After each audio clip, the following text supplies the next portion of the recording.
Bonjour mes chers petits loukoums. Donc du coup, aujourd'hui, on s'occupe du train avant. Suite à mon roulage à Pouilly le 3 novembre, on s'est rendu compte que le train arrière, comme je le disais dans une précédente vidéo, va pas trop mal, même si je l'ai déjà upgradé. Je reviendrai pas là-dessus. Là, on est sur le train avant. Donc, j'ai sorti le berceau. Je vous ai épargné toute cette partie-là parce que c'est long et chiant et que bon, je suis quand même assez content, je l'ai sorti en 1 heure. L'upgrade va consister en quoi? Vous avez dû voir passer donc ces triangles-là, qui sont des triangles de Mégane coupé F7R, donc 2 litres 16 soupapes. Bon, la donneuse n'est pas très loin, elle est là. Hein. Qui permettent d'allonger un tout petit peu, mais en fait non, mais je me suis rendu compte que non, mais c'est surtout de venir mettre un petit peu de chasse. Il s'avérerait que c'est des mêmes triangles que les Clio 2 RS Phase 3 182 châssis sport, ce qui permet d'avoir un petit peu de chasse, ou les Ragnotti. Bon, bref, donc j'étais parti là-dessus en espérant gagner un petit peu de voie, un petit peu d'élargissement, 10, 15, 20 mm. Bon, pas d'élargissement, par contre de la chasse, oui. Donc j'ai fait mon roulage avec ce setup-là, qui est donc des triangles d'origine donc de F7R, de Mégane F7R, avec Seal Block Strong Flex 90 Shore, rotule d'origine, et puis petite plaque renforcée ici, avec les tubes. Le train arrière étant plus performant que le train avant, j'ai pas assez de train avant et j'ai surtout pas assez de carrossage et pas assez de voie, de largeur de voie. Donc vu que je peux pas avoir 50 milliards de voitures de course, celle-là c'est déjà pas mal. Voiture de circuit, pardon, voiture de course. Pour aller faire les courses. Non, je rigole. Voiture de circuit, track d'écart. Celle-là va plus être un projet tuning, pas des flammes violettes avec des coverings léopard sur le toit. Hein. On s'entend. Modifié à ma sauce, avec des inspirations de la bonne époque des années 90, du début du tuning, tout ça. Je reviendrai dessus quand on s'en occupera, peut-être deuxième partie 2025, c'est pas maintenant. Donc, l'upgrade de ce train avant consiste en piquer des pièces qui viennent de la F7R là-bas. Donc ces triangles-là vont retourner sur sa propriétaire, ils sont déjà optimisés. Je remets des pièces de train avant d'origine sur l'origine, pas de problème.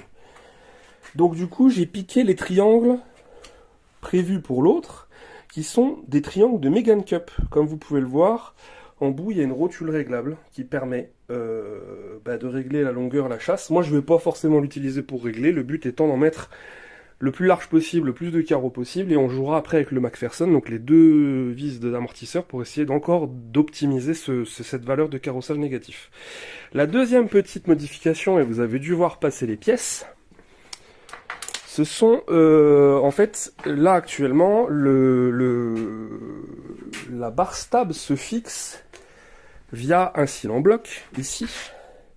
Il y a un seal en bloc sur le bout de la barre stable, il y a un cavalier qui vient ici, et la barre stable se met sur le triangle. Je vais faire un montage de type Groupa de l'époque. Les versions Clio Williams 180 chevaux étaient faites comme ça dans les années 94. Et en fait, faut imaginer que, parce que là le triangle il se casse la gueule, mais en gros, ça c'est pour aller sur la barre stable, et ça va être soudé sur le triangle. Bon, faut que je recoupe et que je refixe, mais en gros comme ça. Donc on n'aura plus de scie en bloc, tout est monté en rotulé. Ça c'est le premier upgrade. Enfin, le premier upgrade c'est les triangles plus larges. Deuxième upgrade, tout en rotulé. Troisième upgrade, kit pure motorsport pour pouvoir jouer sur la hauteur de crémaillère. Enfin, artificiellement la hauteur de crémaillère, parce que vu qu'on rabaisse beaucoup, après les biellettes de direction sont plus à plat. Donc elles ne travaillent plus bien. Voilà. Donc ça va être le gros upgrade train avant. Désolé, c'est un peu long, c'est l'introduction, c'est la technique.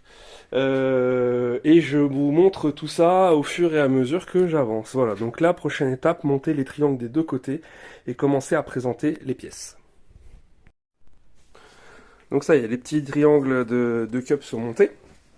Donc j'avais fait les mêmes renforts, hein, un tube en diamètre, un tube en travers, pardon, et une plaque soudée par le dessus. Donc, pour pas raquer 100 balles, ça c'est sur une barre stable de Clio 2 RS phase 1 qui aurait été nickel pour mon montage. Hein, elles ont un bossage comme ça, puis elles passent droit. Ça c'est une barre stable de Scénic 1,6 litre en diamètre 25 comme les RS1, mais vu que c'est pas un berceau de Mégane mais un berceau de Clio, la barre stable tombe pas tout à fait en face. Comme vous pouvez le voir. Donc ce qui m'incite à faire le montage que je vous ai présenté juste avant. Donc les rotules de Megan Cup sont vissées comme ça. Je vais vous faire un petit cours sur les pièces de Megan et de Renault Sport de l'époque. Donc comme je vous le disais, des rotules unibales comme ça, donc des rotules mâles, c'est des TF, type TFM ou TSM, je sais plus. En standard, une rotule unibale comme ça, ou enfin unibale c'est une marque, mais une rotule comme ça à visser, c'est ça si c'est diamètre 18, ça c'est diamètre 18. Par exemple celle-ci c'est son diamètre 8, M8 ici, le trou de passage étant M8, le filetage ici étant M8. En femelle c'est la même chose, hein. Taraudage M8, passage M8. Sur les Megan Cup c'est un peu différent. Celles d'origine sont en diamètre 18 ici, mais en passage 16. Alors vous allez me dire, passage 16, c'est pas très grave, l'intérieur du pivot, la rotule, cette rotule-ci, d'origine, qui va dans le pivot, est en diamètre 16. Donc on se dirait, bah à la limite, il faut une pièce d'adaptation qui fait 16-16. Sauf que les pièces d'adaptation qu'on appelle communément les carottes de Megan Cup, qui vont dans ce sens-là, sont en 16 ici pour rentrer dans la rotule, mais sont en 18 ici. Parce que les pivots de Megan Cup sont ni plus ni moins que des pivots de Laguna ou de Safran en 4 trous. Donc, anthrax de fixation 65 mm, et c'est conique. C'est pas une diamètre 16, c'est conique. Donc c'est pour ça que c'est diamètre 18, parce que ça passe au travers du cône. Donc ça veut dire que ça fit très bien là-dedans, mais ça se monte pas dans mes pivots. Alors je me suis dit, bon, c'est pas grave, moi j'en ai dans un autre diamètre, mais il s'avère que l'autre diamètre, c'est du diamètre 18 en bas et 16 en haut. Donc ça rentrait pas dans mes, dans les rotules de Megan Cup. Donc vu que ça rentre pas dans les rotules de Megan Cup, donc comme voilà. Donc là, 18, 16, 16, 18. Donc ça rentre dans les rotules de Megan Cup, mais ça rentre pas dans mon pivot. Ça rentre dans mon pivot, mais ça rentre pas dans les rotules de Megan Cup. Bon, vous l'aurez, la réponse elle est là, hein. Donc je suis passé sur des rotules standards. Donc j'ai racheté des rotules renforcées, qu'on peut pas manipuler, c'est des classes F1, on peut pas les manipuler comme ça, c'est fait exprès, c'est serrage assez fort pour pas, comme celle-ci, hein, pour pas pouvoir avoir de jeu malgré la contrainte, parce que cet endroit-là a quand même beaucoup de contraintes. Donc tout ça pour dire que le montage en fait se fait comme ceci, hein. Celle-là dans celle-là, comme ça, tac, celle-là dans celle-là, comme ça, tac.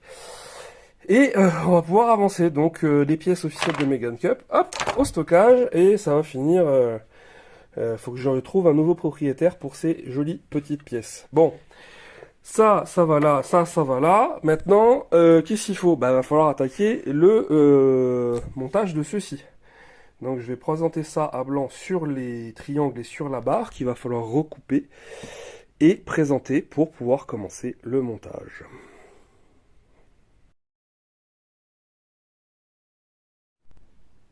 Zuc, hop là. On a enlevé cette partie-là. J'avais tracé là. J'ai enlevé la petite boucle qui est ici, qui tenait normalement le cavalier qui tient le cil en bloc. Donc, bah voilà. Voilà le principe, quoi. Donc maintenant, bah faut ajuster les rotules, ajuster tout ça, le pointer. Tac. Voilà. Nettoyer, tracer, hop, pointer. J'en ai profité pour remettre la rotule ici pour vous montrer les petits adaptateurs. Bon là c'est pas vissé à fond, hein. Et voilà. Donc rotule. Voilà. Puis là-bas, bah, en fait c'est des cils en bloc un peu réduits, spéciaux, Renault Sport. Voilà. Bon ben pareil de l'autre côté, hein. Pointé en place. Donc là c'est les deux morceaux de barre stable que j'ai découpés. Bon, on est quand même assez symétrique, hein. C'est pas mal, c'est vraiment pas mal. Et puis en termes d'amplitude de fonctionnement, bah on est bien, ça marche, hein. Il dit bonjour là-bas, il dit bonjour ici. Donc au plus bas on est là, Et au plus haut, à savoir que là, les triangles ils sont à peu près comme ça, les roues au sol, donc on a près 100 mm de course. Hein. En vrai, je les ai pas sur les amortisseurs, donc il n'y a pas de risque. Voilà. Et ici, ça restera comme ça sur les versions Groupa 180 chevaux qui ont ce montage-là. Ici, c'est des paliers rigides avec des bacs bronze. En vrai, je suis pas rotulé là. Là, on est déjà en 90 short polyuréthane, c'est impeccable. Bon, allez, soudure time. Oh, c'est beau quand même. J'aime bien, moi, les petites pièces comme ça. Là. Ça fait toujours plaisir.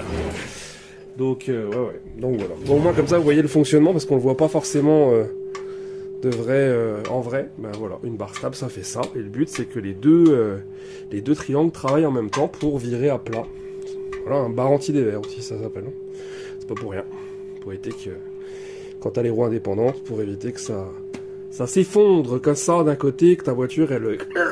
Voilà. Et hop là, c'est soudé.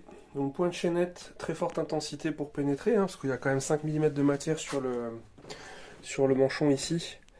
Et puis bah il y a la barre, et puis enfin l'acier ressort, c'est de l'acier ressort, hein, ça soude pas des masses top. Puis pareil, point de chaînette ici pour souder tout ça. Bon bah maintenant, nettoyage, dégratonnage, un coup de pain douille, un coup de tarot dans les filets. Et puis je remonte tout ça sur le berceau. Et voilà. Donc soudure, voilà. Hein. Tac tac tac.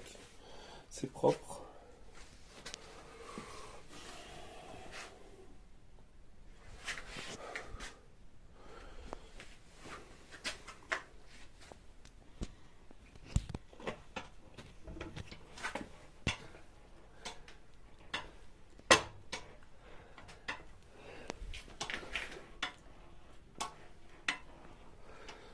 Ah, impeccable. Bon bah il n'y a plus qu'à remonter le berceau sur la voiture. Bon, je vais pas vous le filmer, hein, c'est un berceau, hein, rien de bien foufou. Prochaine étape, ce sera donc le système de chez Pure Motorsport pour remplacer les rotules de direction qui sont comme ça par des rotules uniball aussi réglables. Et ils fournissent des petites cales pour pouvoir venir régler, comme je disais, la hauteur des... Je suis bien la mouette.